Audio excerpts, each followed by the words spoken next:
Good afternoon and welcome to the IAP2 Australasia's webinar, Insights from 2015 Core Value Awards Winners Part 2.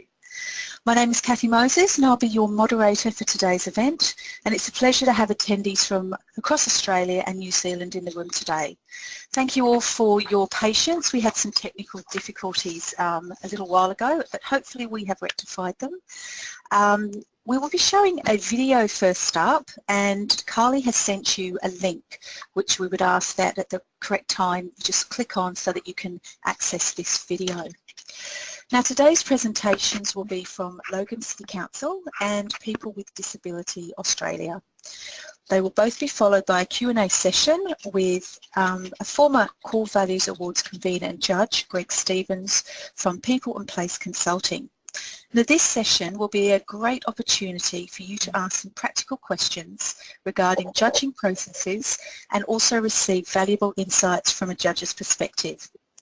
But just before we get started, I'd like to go over a few items so you know how to participate in today's event. We've taken a screenshot of an example of the attendees interface. You should see something that looks like this on your computer desktop in the upper right corner. You're listening in using your computer speaker system by default.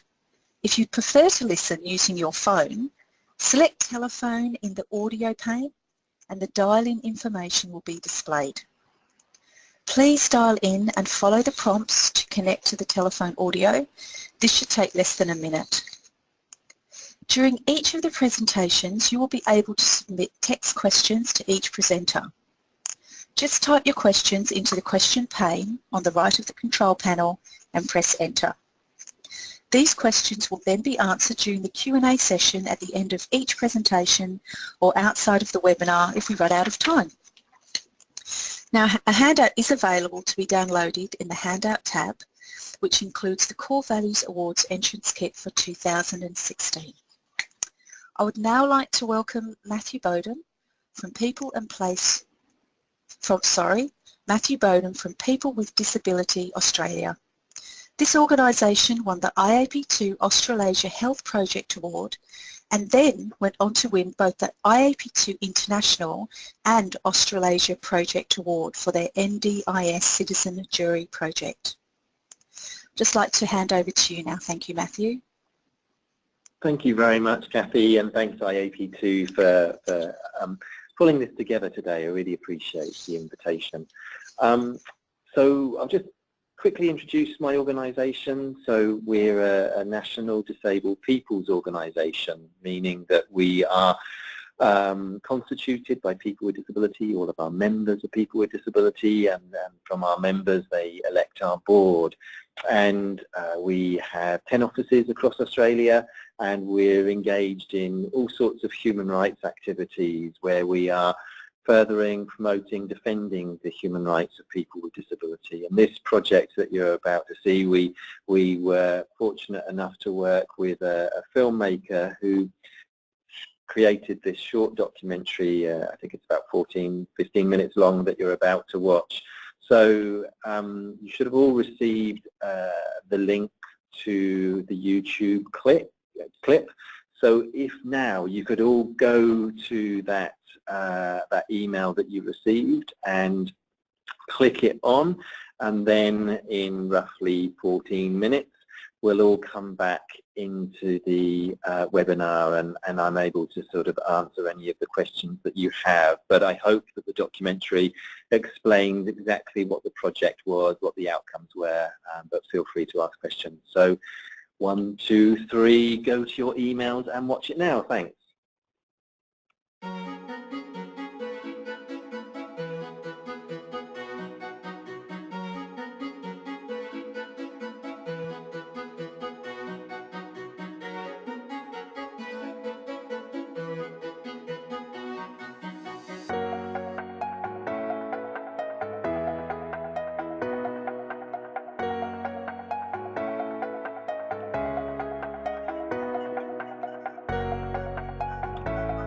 It's not actually every citizen who gets to render a verdict on one of the most important nation-building reforms that the country has started since Medicare.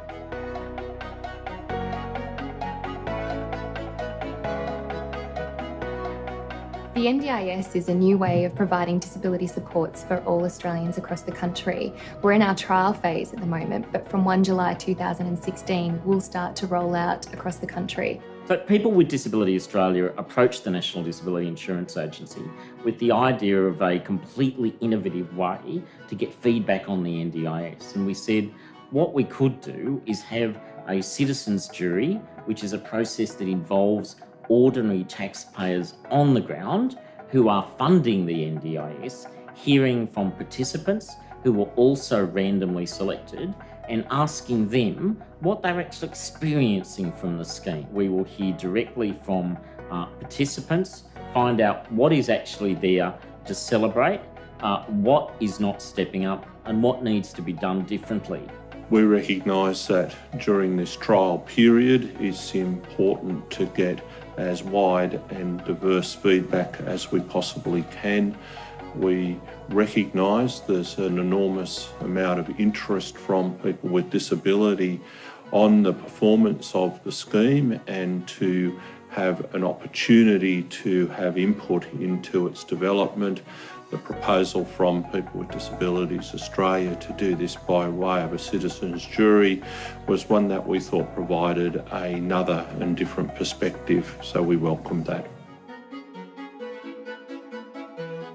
A citizens jury is a way of engaging citizens in decision making, and it came about back in the 1970s, and as a way to engage people differently. It's similar to a criminal jury in that we have witnesses giving evidence, and their job is to actually make a determination, to deliberate, to give advice, in this case to give a scorecard or a report on the NDIS. We wanted to actually take the initiative and use random selection to get witnesses, to find them randomly and to invite them to come and share their story. So that's actually a unique feature of the citizens' juries. 16 randomly selected people with disability who are current participants of the NDIS across 6 NDIS trial sites were asked to interact as participant witnesses and to share their personal NDIS story directly with the jury. 6 advocate witnesses were also recruited and charged with the role of gathering feedback on the NDIS. Using key questions and a random sample of NDIS participants, the advocate witnesses interviewed 45 individuals and held 3 focus groups with people with intellectual disability across the 6 NDIS trial sites. They collated this feedback, providing it as evidence to the jury. PWDA's social media forum was another avenue people could provide feedback to the jury. Posting the same questions used by the advocate witnesses via our Facebook page and Twitter feed, we interacted with a further 78 people across Australia about their experiences and views of the scheme. This feedback was collated and presented as evidence to the jury.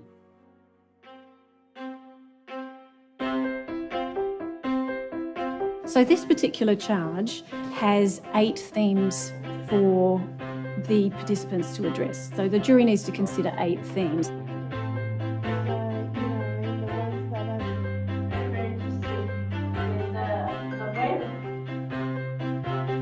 How did you know to do that? I'm just curious how you would know.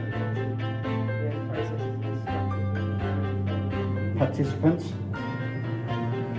And if you're going to have this kind of relationship, it's important that you can hear from. The point of my we want to have structure.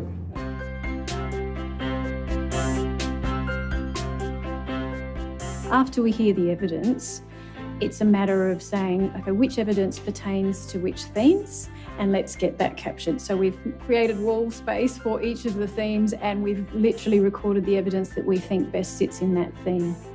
We're also looking at bigger picture type questions and wanting to track those. So overall, what impact do people think the NDIS is having? Overall, what are the issues that we want to know about? As well as sort of looking at, how are people feeling about things, reflections on the day before. So we give the jury an opportunity to hear some evidence and then some processing time and some capturing of that evidence, so that by the time they get to the end of the hearing, they haven't lost some of that key evidence that they heard earlier on. As the days move forward, we start to build an inventory of all the really important evidence, and people are already starting to form some recommendations in their heads and, bashing things around. But on the final day of deliberation, it's like a flurry of activity of bringing together all those thoughts and really expressing them and checking with each other and starting to find where there's points of contention amongst the jury as well. So we try to get a good balance of content, evidence provided and time to deliberate, and we try and match that time as best we can. So during deliberation, there's different ways that it can happen. We sometimes help to facilitate that conversation, but as they settle into their deliberations, we kind of leave them to it. So there's various methods for doing it. On this occasion, people are writing down the key messages and they're putting it up against various questions that they're meant to answer. And in the end, they'll need to make a collective judgment about how are we going in all these different areas. So to what extent do people have more control, more choice in their life? One of the fabulous things about juries, I believe, is the difference that it makes to people who are actually randomly selected. And in this case, like all other juries, people get very excited, and I think it's a wonderful thing to be approached to say, hey, we've got this really complex issue or this thing we need to kind of work on or figure out. Can you come in and help us? So I guess the citizens' jury is also a way of strengthening that whole relationship between government and citizens. This jury is really important because the NDIS has the capacity to change so many people's lives for the better, and there's kind of this huge responsibility to make the right changes, because every change that gets made is going to impact on thousands of people and potentially millions of people, all Australians, if it eventually might be affected by this. When I first got the notification about the jury, my first thought was, I've had such a gift given to me here, such an opportunity to be involved in a huge thing. I was really, really excited to have the opportunity to come and be part of this, so I've been really looking forward to it. And just the opportunity to hear directly from people that are affected by such a huge reform that has the capacity to really improve the lives of people with their disability. So I'm really excited to be a part of it. It's really important to get the NDIS right and on the right track. The NDIA will shape and change people's lives forever. And it's not people with disability, not just people with disabilities, it's their families, it's their carers that are in organisations and organisations too. It's everyone. We felt really important to be part of giving back some information about the NDIS, didn't we, Brianna? And about your story and your life story and how big a change it's going to make for Bree. I didn't actually understand until I began this today. They're actually not looking to validate the ideas they already have. They're looking for us a random, fresh perspective that we might stumble across. I work in this space every day, but those 12 jurors are completely new, and some of that is going to be quite eye-opening for them, some of that it will be shocking, and some of that will actually lift them up to a higher plane. We're wanting that fresh pair of eyes to say, well, we're looking at this almost as if it's for the first time, and how do we objectively assess it, and where do we think that this could actually be improved, both for the National Disability Insurance Agency, for PWD in our advocacy, and for the Australian community as we shape the scheme. Being a part of all this, my one worry coming in, and my one worry still slightly, is that we were brought in to rubber stamp something. That we were just to say, you're doing a good job, and that's all we were here for. People have this fear that they get involved in a process and it will go to waste. One of the wonderful things I believe about a citizens' jury when it's run well is the prior commitment from the decision makers or the agency in this case to use the report to respond to it publicly. So the commitment is that there is going to be a scorecard which is being presented over the next couple of days as the jury unfolds. We're going to be presenting that to the agency. People with Disability Australia, once that is finalised, is going to be making that available to First Ministers who signed off on the scheme to ensure that the results of it are actually acted on. The Citizens Jury is another great way for the NDIA to respond to participants. Hearing from people with disability is important for the scheme to grow. People with disability built the NDIS and they will continue to build the NDIS to ensure it's there for future generations to come. We've come to the end of day 4 and we haven't quite got to the end of the process, so we have come up with a whole lot of recommendations and good points and areas for improvement.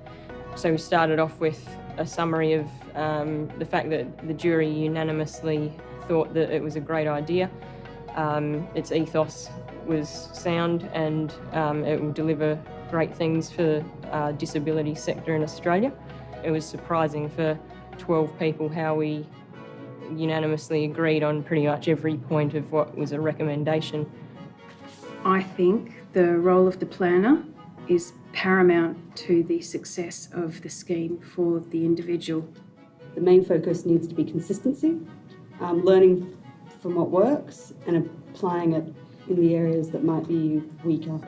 If there were one thing that I think needs attention other than the planner training, I think it's capacity building for participants to equip them to be able to get the absolute best from their goal setting, their plan development and the execution of their plans and choice of providers.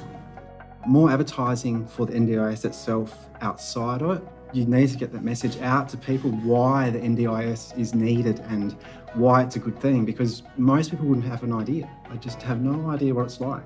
And that's something that my eyes were opened up to throughout this whole process. Because the scheme is self-driven, from what I've seen in the last week, those people with the greatest support have had the greatest outcomes. And my worry is that those people without that support won't have the same outcomes, and that's just my fear for the system. I'd like to leave you with a little philosophical point. Society is judged by how it treats the lowest members of that society and the least one with the least amount of power. If you can empower those people, then your society will flourish. If you don't, you'll perish.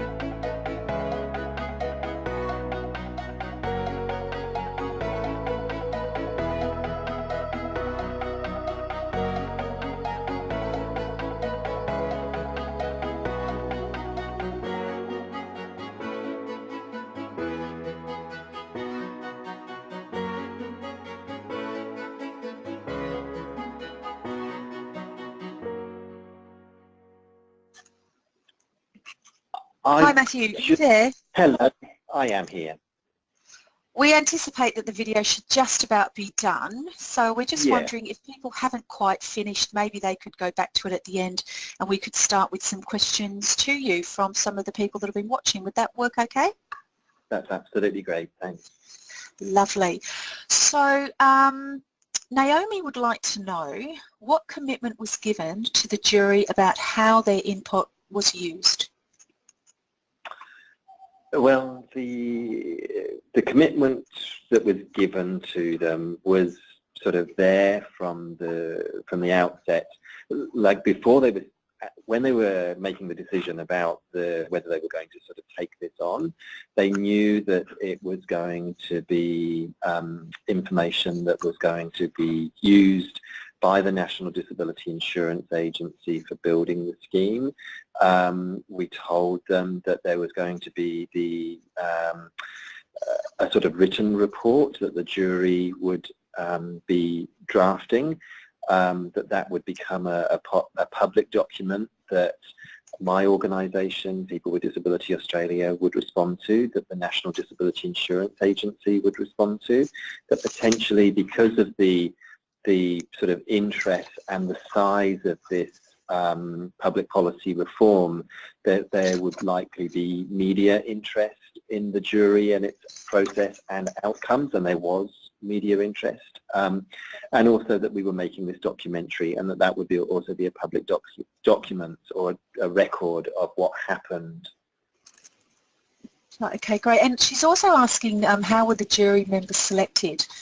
She says, I understood the witness selection, but what about the jury members?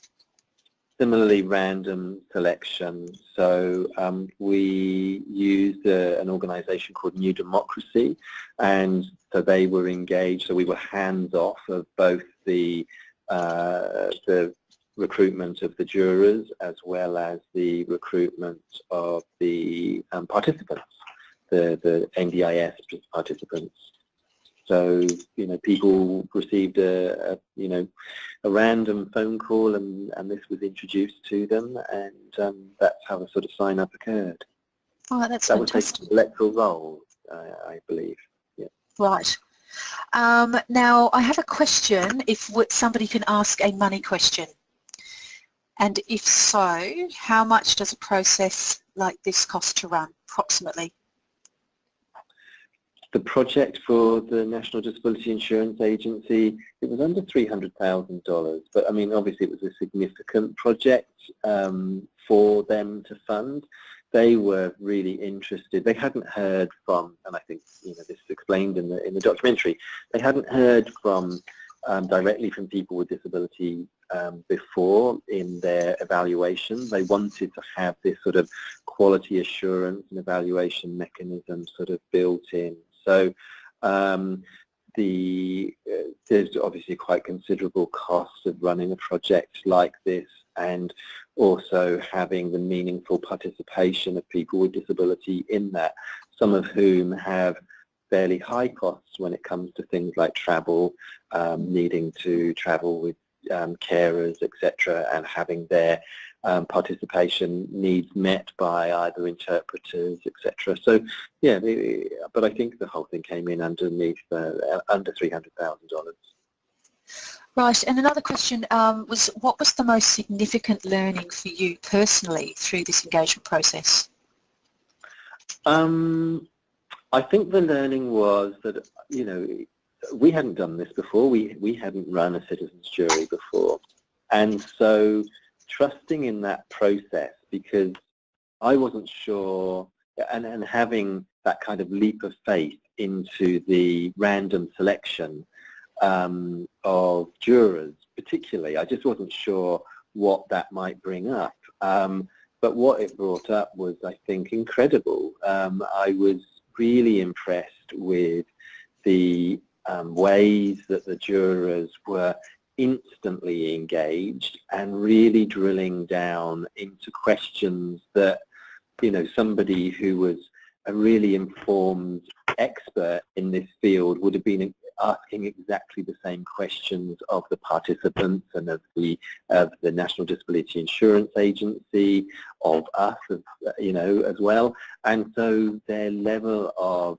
sophistication was, just instantly put me at complete ease with the process, and that we were going to get amazing outcomes. And, I was expecting a scorecard that might be a few pages long, and I think, the final document that they delivered was about 50 pages. I mean, they really did an incredible amount of work, both in the sort of days that they were together as whilst the jury, the citizens jury was taking place, but then offline in terms of finessing and finalising their recommendations and their reports. There was an amazing investment, and I wasn't sure that we were going to get that. So yeah, it was great. That's awesome.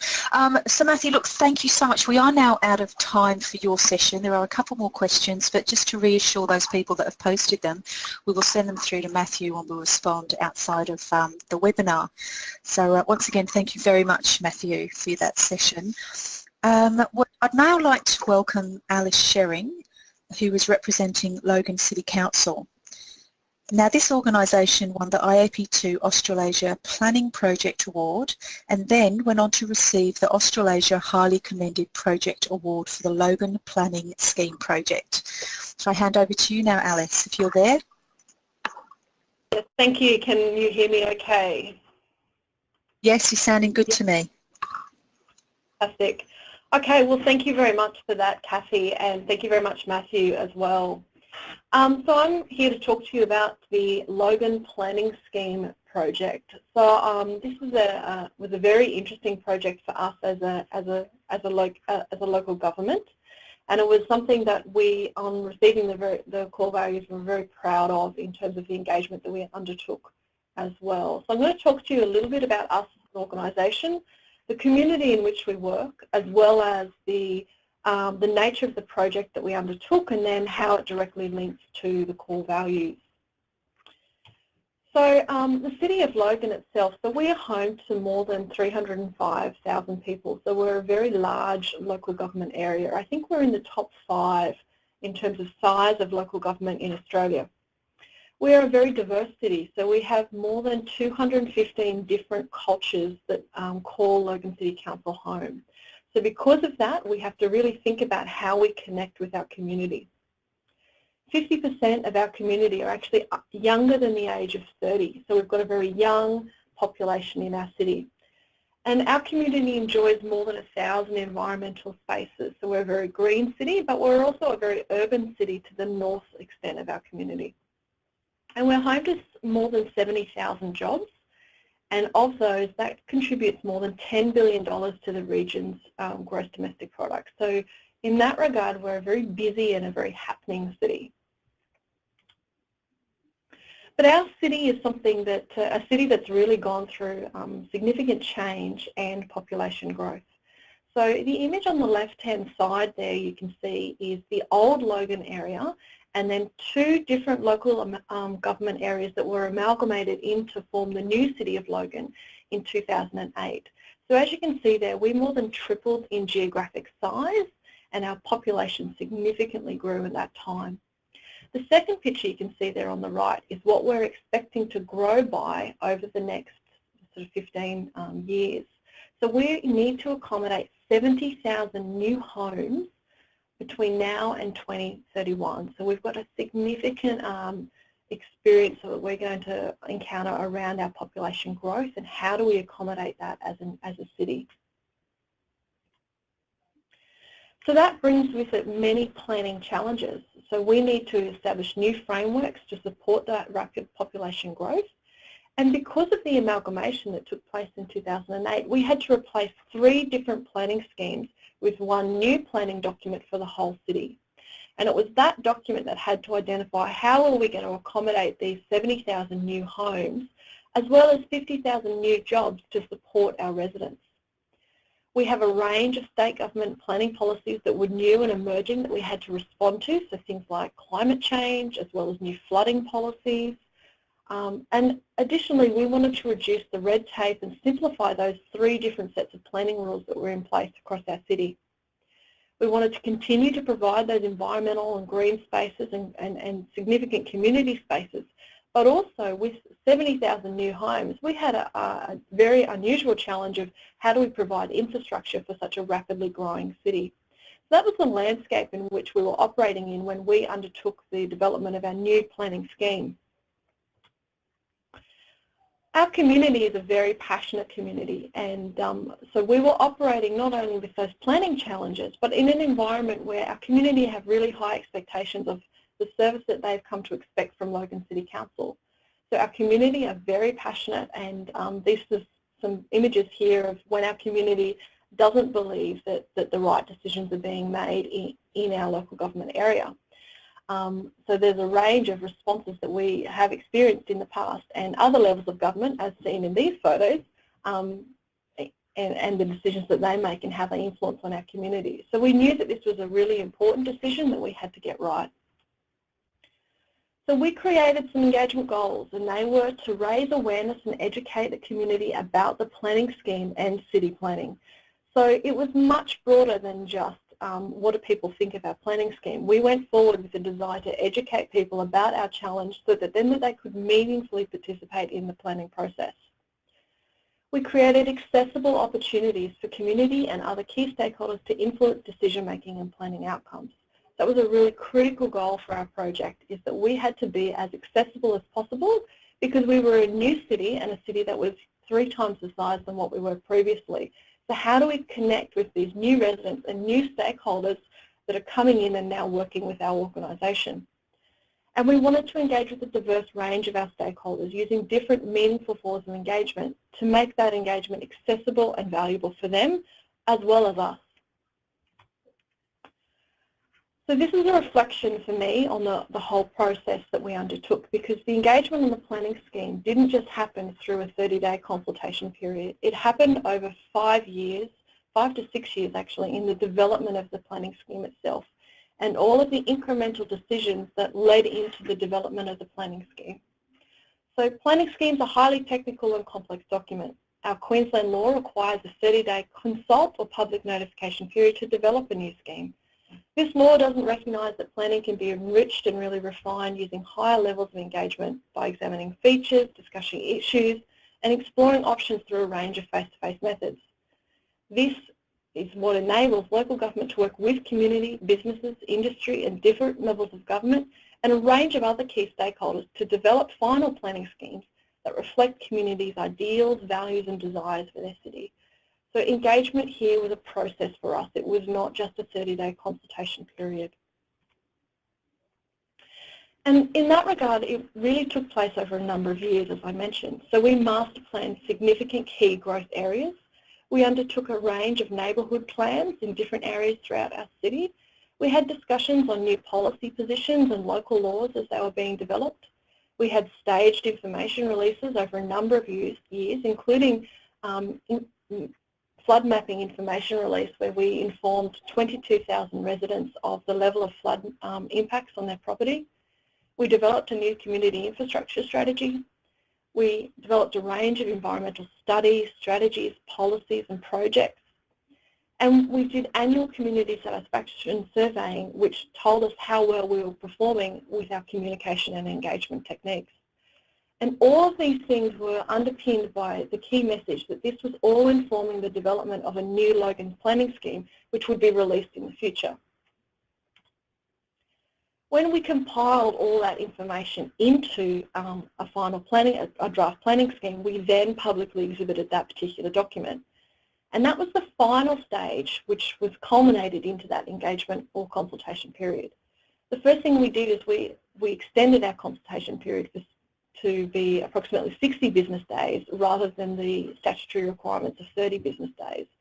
And that was in response to a range of community feedback letting us know that 30 business days just wasn't good enough, and we knew that from our past consultations, so we were responding to their concerns. The second thing that we did was that we made this the largest citywide engagement process that we possibly could to reach as many people as possible, and by largest I mean geographically dispersed as well as depth of the engagement in terms of where we were engaging and how we were connecting with people. And again, that was based on our tried and tested methods over the last 5 to 7 years. And those methods were very diverse. We had newsletters, we developed 21 different fact sheets, we had a dedicated website, we had an interactive mapping tool which was very innovative for its time and actually produced individual property reports showing the degree of change from the old planning rules to the new planning rules for every property in the city. We undertook a range of social media posts and tweets and videos. We had 5 different reference groups that were established, and they were thematically based. So we had a development reference group, an industry reference group, an environmental reference group, a community and social reference group, as well as a rural and agricultural group and a resident reference group. And those people were selected through an EOI process that was then vetted by a third-party independent person to actually make up our resident reference group and decide who were the best candidates to sit on that particular group. We had 13 pop-up kiosks across the city, a range of topical meetings to respond to hot issues as they arose, had talk to the planner information days throughout the city, planning information desks, information hotlines. We partnered with the Urban Development Institute of Australia to run an industry breakfast, and we presented to business and community groups, as well as had a range of permanent display locations throughout the city. So in that 60-day period, so remembering that this built on 5 to 7 years worth of work in the lead up to those 60 days. So this is a little infographic that we prepared highlighting what we achieved in those 60 days. We received 693 submissions, but that was quite a low number of submissions when you consider how many people we spoke to. So we spoke to 2,600 people, or more than that, at events across our city. We did a range of social media activities, 33 posts, 43 tweets, and a YouTube video that was really educating people about the process. That was viewed 472 times, but that was in a 3-month period, which is quite high for local government. So we had about 74,000 people view our Facebook posts, and 8% of those people actually clicked on the posts and then viewed the links that flowed on from those posts. We had about 26,000 people that visited the website, and 65% of those visits were unique. And we had approximately 6,000 or 7,000 people with unique visits to our interactive mapping tool, downloading their property reports and looking at different elements of our city. And we had 15 different meetings of our 5 different reference groups. And additionally, we received around 550 inquiries by phone or over the counter. So when you look at that, of just the people we spoke to at face-to-face events, less than a quarter of those people actually went on then to make a formal submission, sort of lodging an objection or a quote query on the scheme.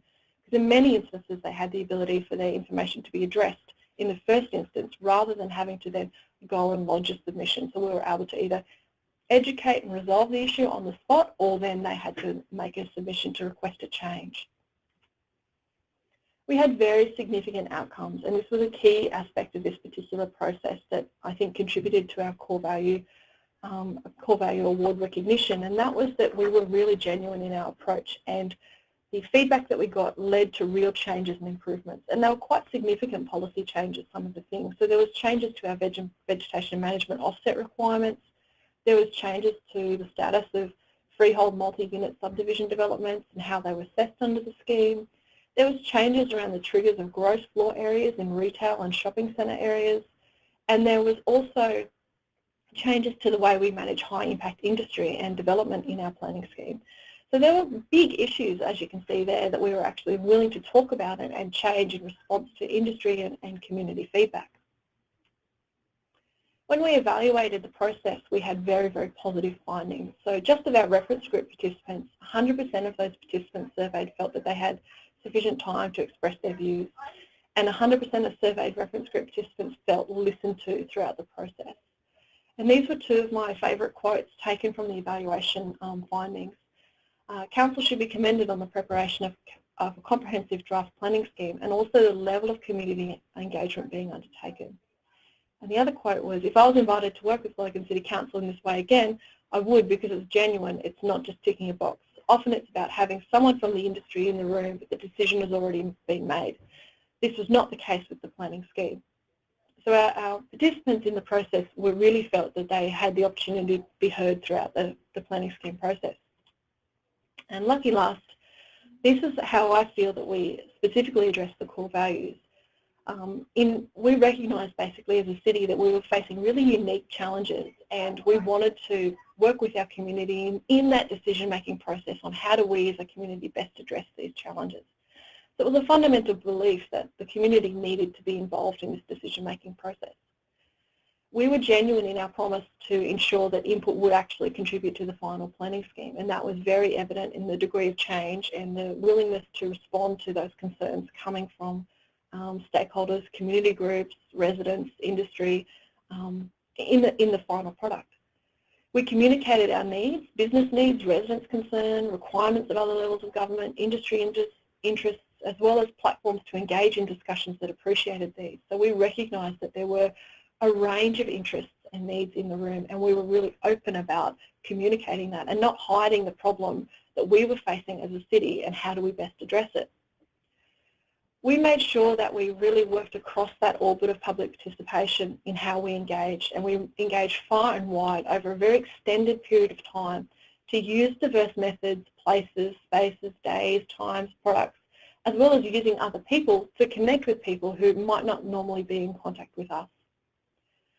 We learned over that 7-year period, post-amalgamation to the release of that draft planning scheme, that by listening and asking questions about how the community wanted us to engage with them, we could improve our processes over time so that when we released our major engagement initiative, the draft planning scheme, we were already in touch with people. We dedicated our efforts to community education about planning, and that then enabled people to participate in a meaningful way. So by educating people about the issues, providing them really great resources and explanatory materials, tutorial videos, a whole range of things, we could then have better conversations about the issues. And finally, we regularly updated people, whether it was a tweet, a Facebook post, a direct letter, you know, following up via phone call with people, whatever it might have been. Of the 693 submissions, each one of those people received an individually customised response, outlining to them all of the matters that we had, or things that we had done to address the matters that they had raised. And most importantly, we thank people for helping us prepare the planning scheme. That's an overview of our process, and I hope that's useful for the people taking part in the webinar, and happy to take questions now, Cathy. Yeah, that's fantastic. Thank you so much, Alice. So we've got a question saying, given the complexity of your communities and the multicultural aspects, how did you specifically target and measure engagement with these communities? Okay, that is a complicated question because we, at this stage, don't actually have detailed measures for engagement with diverse community. But what we did try and do is use our existing networks to connect with people. And that was a really critical element. So it wasn't about creating specific mechanisms for this project. It was about going to the tried and tested methods that we had in place to date to then work with our diverse community. And by diverse, I don't just mean culturally diverse, I mean a range of different stakeholders as well. So one example is going to the existing boards or groups or cultural, for example, we have a cultural leaders group as well. We have that we were then able to access to actually educate them about the process and then invite them to participate via whatever channel worked best for them, as opposed to us saying, this is how we do it, you need to get involved with us. And then how we measured that was in the level of community participation that we were receiving, as well as the level of submissions that dealt with those particular issues or challenges that those particular groups would be interested in. So we knew that from the conversations that we were having and the submissions that we were receiving, the feedback that we were constantly monitoring, that we were reaching our targeted audiences. So building on from that, there's a question regarding tackling the language barrier for people who English is not their first language. How did you manage that, and what sort of information did you have available? Yeah, not a problem. So we basically work with an interpretation service here at Council, and so any of our interactions over customer service counters have actually got the ability to bring in a translator. And we use some of our staff here at Council as well to assist with that translation process. So we specifically designed our customer service desks. We had planning desks, information desks that went into our customer service centres. And because of that, they then had access to those existing infrastructure where we have those interpretation mechanisms available if they were required. Right. Additionally, because we went and had so many events out in the community and in our shopping centres and in our public spaces, what we often find is when people of a diverse background have a planning matter that they want to discuss, they'll often bring with them a son, a daughter, or a colleague that actually is quite fluent with English that can actually help with the interpretation as well. So we often found that people would come with someone that was willing to interpret for them, and then we could extend that conversation, engage in that conversation. So a lot of our community sort of have already developed ways of working with us over a period of time. And additionally, with our interpretation service providers that we work with, they can translate materials on an as-needs basis. So it was really done in that way, rather than specifically targeting.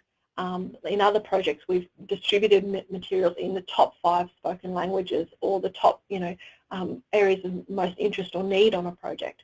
So we didn't really go to that extent on this particular project because of the nature of the matters that we were dealing with. In saying that though, we did work with the Cultural Leaders Advisory Group who were then able to inform, they're basically representatives of the different cultures throughout Logan, and they were able to then inform their networks and their contacts about what we were doing and why we were doing it for the city. Right, so and how did you integrate your engagement with other service providers who were impacted by your planning decisions, for example, ward providers? Yeah, sure. So our water business is actually part of our organisation, so we're a little bit lucky there, whereas other local governments, particularly in Queensland, have separate water entities. So they were actually already included in the planning process because they're part of our organisation. But in terms of us working with other stakeholders or other entities like that, the reference groups were a particularly important channel for us, particularly with community service providers and programming operators. So we have a range of community organisations that particularly support our culturally diverse community, but may offer a range of educational services or other things in our community. So that's social infrastructure. And that particular reference group played an important role in connecting with those service providers and providing that level of integration into the process that we wouldn't have had otherwise. So those reference groups then were actually tasked with preparing a submission on behalf of the group to the planning scheme. Right. Additionally, we drew on very strong relationships with our state government and federal government representatives in the area. We've made a real conscious effort as an organisation to work in partnership with them. Right. So Alice, we're almost out of time, but I've got a question here which I think is really important to share with everyone here, and it's how did you support your planning staff to be involved in the engagement process? Yeah, that is really, really important because the planning staff are, they're the ones that are actually being asked to go out and have these conversations, and so we made sure that they were really well trained and really well supported throughout the whole process. In the lead up to it, we went through a whole range of smaller projects before the planning scheme, which I spoke of over that sort of 7-year period. And in that, the planning staff that were involved, we practiced and they had significant experience with things like mediation, small conversations, how do you host those, what do you do if the media turns up at an event, how do you manage someone that might be really emotional or passionate or maybe quite upset about a particular matter. So they've been able to develop a range of skills in that regard in the lead up to it. But then during the consultation process, we made sure that we had trained officers at all of the major events so that if something was, perhaps a heated conversation or a passionate conversation, we had the ability to actually navigate that in a very safe, constructive way.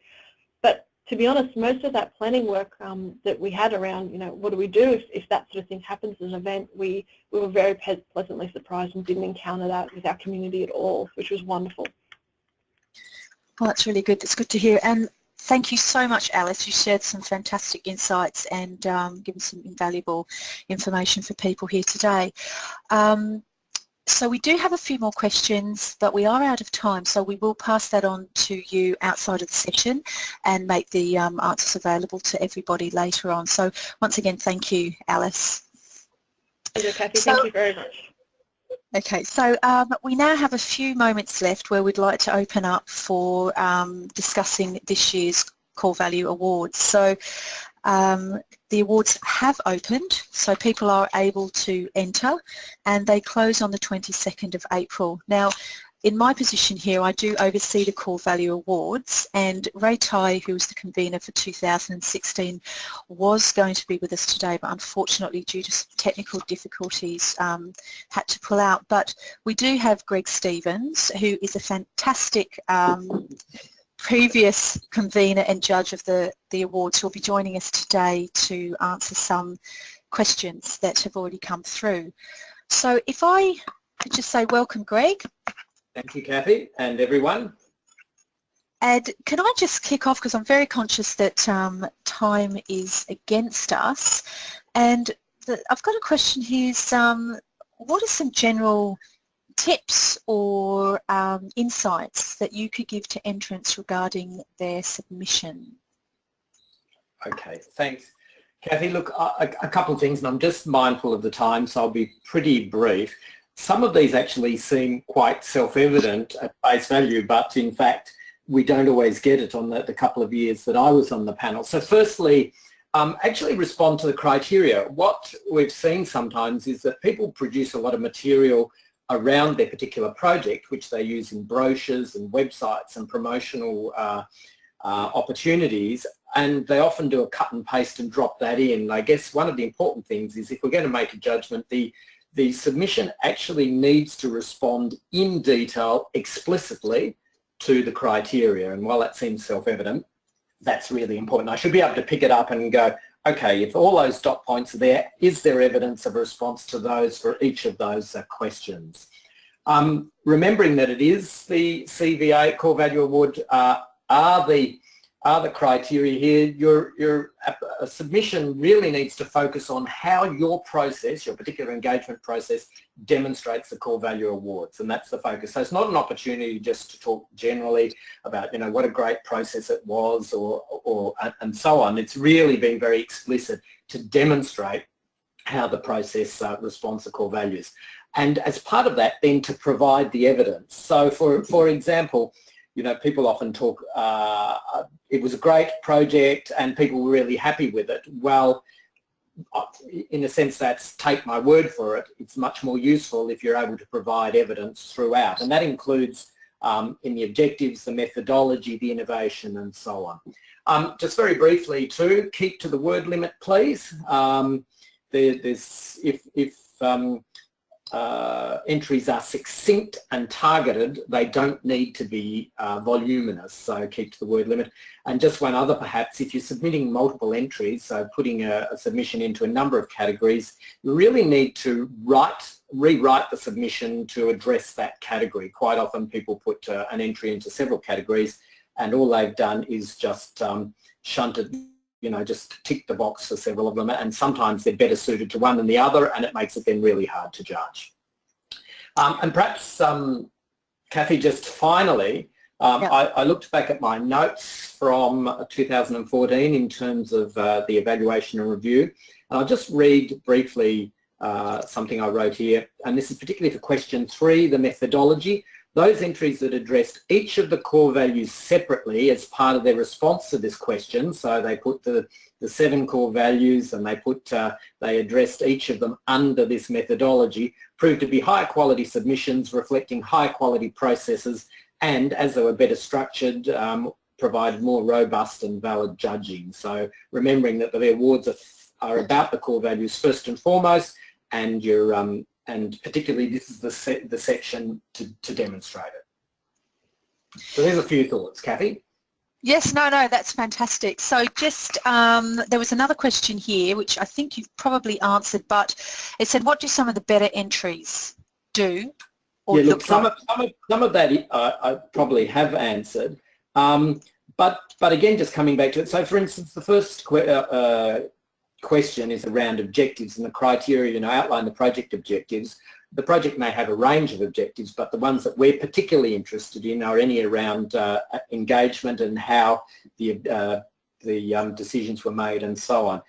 In things like satisfaction, for instance, quite often people said, oh, well, people were very satisfied with the process, but if you can provide, as we just saw with Alice Sherring there, some kind of hard evidence where you've done an evaluation or you've done a satisfaction survey, you provide both the quantitative evidence, as Alice did there, as well as some qualitative, you know, some comments and testimonials.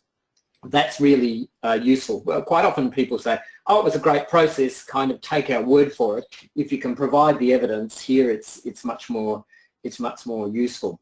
And finally, I guess too, in terms of innovation, and this is often quite a tricky one, people might have said, look, we did some online engagement, and in some ways, while that was new for this particular process or council or body, it mightn't necessarily be new in terms of public participation. So I guess the thinking here is, if it were new for the council, and it's not necessarily new in the field, it's really important to demonstrate, to respond to the criteria about, well, what did we do, for instance, as part of getting the council on board, for instance, as part of then building the capacity of the community to engage with it. So in other words, if it was new in our space, what do we do in order to actually make sure that it was robust and people engaged with it? So beyond just saying it was new, if that makes sense.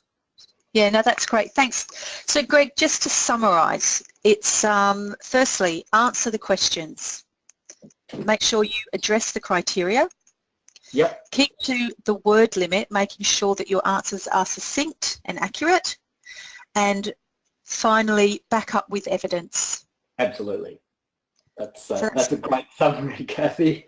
Yeah, I've just got it from you. So that's wonderful. So thank you so much, Greg. We've got a couple more questions. We'll send them to you because I'm conscious that we are out of time for today's webinar.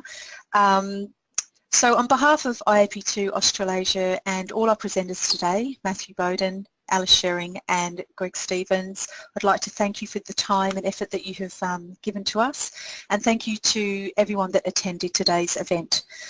Now, if you have any questions, please do not hesitate to contact me via email at cathy@iap2.org.au. And once you leave today's webinar, you will receive a survey on today's presentation. Now, if you don't mind taking a few moments to complete the survey, it would be greatly appreciated, as your feedback is very valuable to us. And then you will also receive a follow-up email within 24 to 48 hours with a link to view a recording of today's webinar. So once again, on behalf of IAP2 Australasia and our presenters, thank you for joining us today, and we wish you the very best for the rest